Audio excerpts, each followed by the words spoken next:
राष्ट्रिय समाचारमा आशा दाहालको नमस्कार।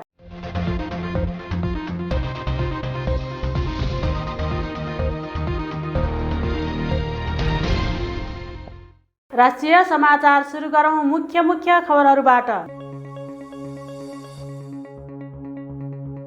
कोरोनाको कारण यस वर्ष फूल उत्पादनमा कमी, माग भने बढ्यो। विद्युत प्राधिकरणलाई कारबाही गर्न दूरसञ्चार प्राधिकरणको माग। लुम्बिनीमा आन्तरिक र बाह्य पर्यटकको चहलपहल बढ्दै। एमालेको विधान महाधिवेशन आज सकिँदै। एनआरएनए चुनावमा समन्वय गर्न काङ्ग्रेसद्वारा 8 नेतालाई जिम्मेवारी प्रदान। एमालेसँग प्रतिवाद गरेर अघि बढ्न पार्टीका नेता कार्यकर्तालाई नेकपा माओवादी केन्द्रका अध्यक्ष पुष्पकमल दाहाल प्रचण्डको निर्देशन। र इन्डियन आयल कर्पोरेसन आइओसीबाट नयाँ मूल्यसूची प्राप्त भएसँगै नेपाल आयल निगमको नोक्सानी थप बढ्न सक्ने प्रक्षेपण।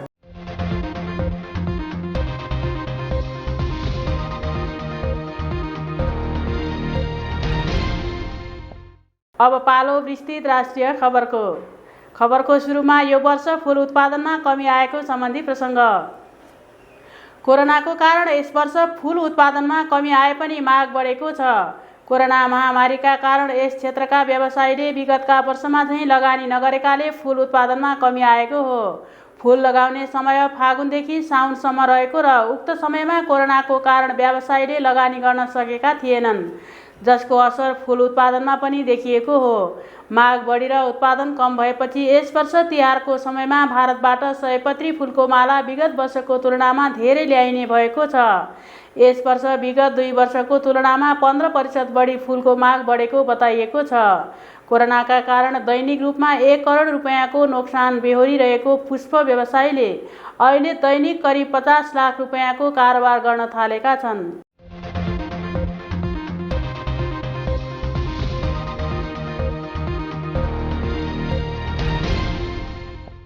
अब दूरसञ्चार प्राधिकरणको माग सम्बन्धी प्रसङ्ग। दूरसञ्चार क्षेत्रको नियामक निकाय नेपाल दूरसञ्चार प्राधिकरणले इन्टरनेटको तार काटिएको घटनाप्रति गम्भीर ध्यानाकर्षण भएको जनाएको छ। विद्युत प्राधिकरणले देशका विभिन्न ठाउँमा इन्टरनेट सेवा प्रभावित भएको भन्दै प्राधिकरणले विज्ञप्ति निकालेर छलफलबाट समस्या समाधान गर्नुपर्नेमा अत्यावश्यक सेवा अन्तर्गत पर्ने इन्टरनेट सेवा नै बन्द हुने गरी तार काटिनु दुःखद विषय भएको जनाएको छ। पोल भाडा दर विवाद समाधान गर्न सञ्चार तथा सूचना प्रविधि मन्त्रालय, दूरसञ्चार प्राधिकरण, नेपाल विद्युत प्राधिकरण र इन्टरनेट सेवा प्रदायक सङ्घ नेपाल बीच छलफल भइरहेको अवस्थामा अचानक तार काटिनु गलत भएको र दूरसञ्चार ऐन 2053 अनुसार यो दण्डनीय क्रियाकलाप भएको दूरसञ्चार प्राधिकरणले जनाएको छ।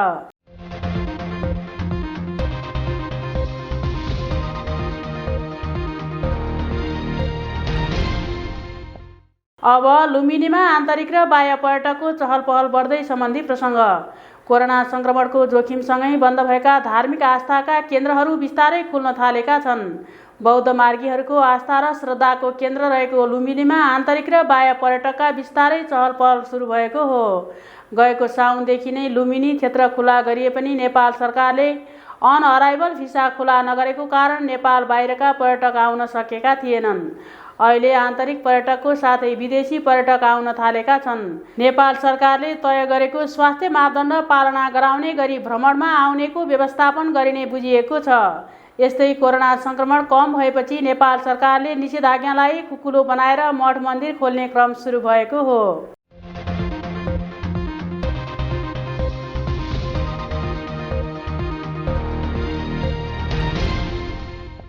अब एमालेको विधान महाधिवेशन आज सकिँदै सम्बन्धी प्रसङ्ग। नेकपा एमालेको विधान महाधिवेशनमा पार्टी अध्यक्ष केपी शर्मा ओलीले राजनीतिक प्रतिवेदनमा उठेका प्रश्नहरूको आज जवाफ दिँदै हुनुहुन्छ। यसैगरी महासचिव ईश्वर पोखरेलले साङ्गठनिक प्रतिवेदन र उपमहासचिव विष्णु पौडेलले पनि विधान संशोधन प्रस्तावबारे जवाफ दिँदै हुनुहुन्छ। असोज 15 गतेदेखि सुरु विधान महाधिवेशन आज सक्ने तयारी छ। ललितपुरको गोदावरीमा जारी विधान महाधिवेशनमा देशभरबाट 6347 प्रतिनिधि सहभागी रहेको नेकपा एमाले जनाएको छ। यस्तै नेकपा एमालेलाई अझै सशक्त बनाउनु पर्ने र केन्द्रमा पदाधिकारीहरूको सङ्ख्या बढाउनु पर्ने लगायतका सुझाव आएका प्रचार विभाग प्रमुख योगेश भट्टराईले जानकारी दिनुभयो।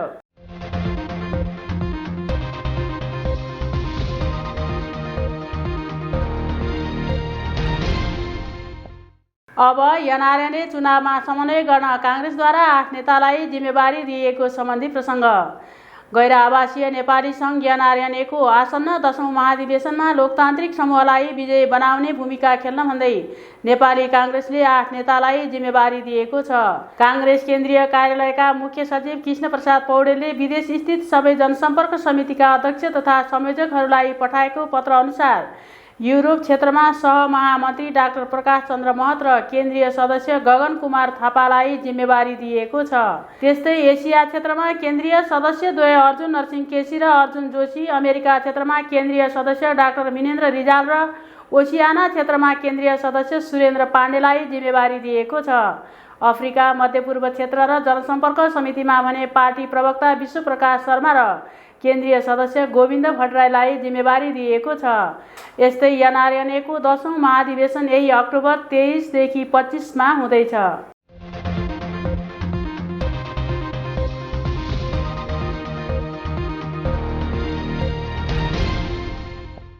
अब नेकपा माओवादी केन्द्रका अध्यक्ष पुष्पकमल दाहाल प्रचण्डको भनाई सम्बन्धी प्रसङ्ग।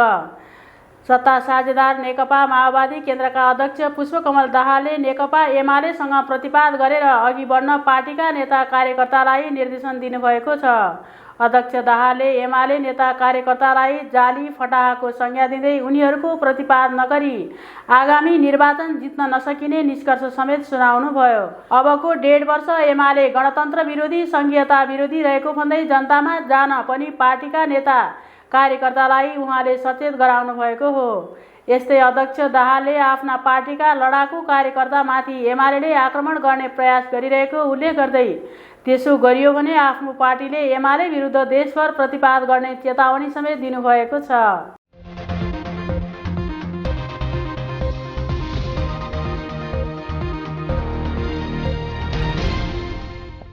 र खबरको अन्त्यमा नेपाल आयल निगमको नोक्सानी थप बढ्ने सम्बन्धी प्रसङ्ग।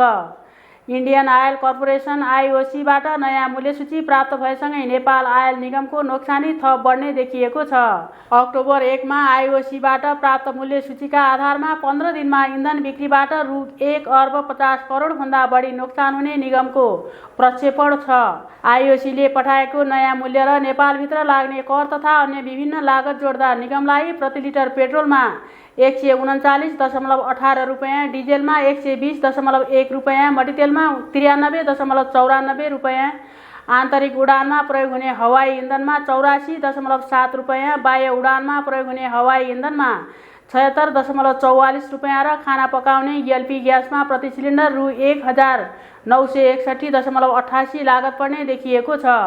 यस्तै निगमले पछिल्लो समय गत भदौ 7 गते पेट्रोलियम पदार्थको मूल्य समायोजन गरेको थियो।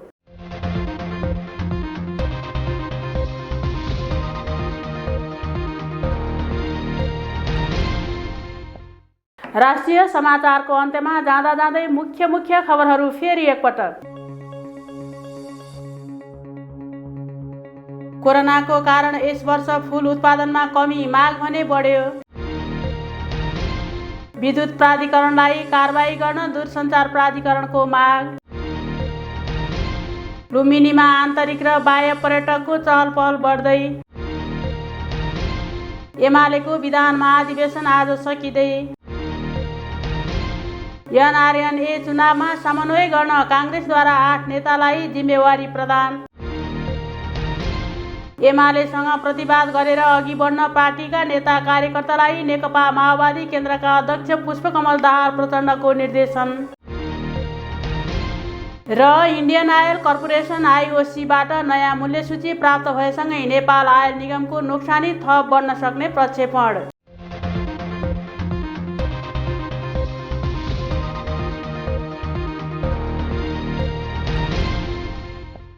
हवस् त अहिलेलाई राष्ट्रिय समाचार यति नै। फेरि पनि बाँकी समाचारहरू लिएर उपस्थित हुने नै छौँ। तबसम्मका लागि बिदा दिनुहोस्। नमस्ते।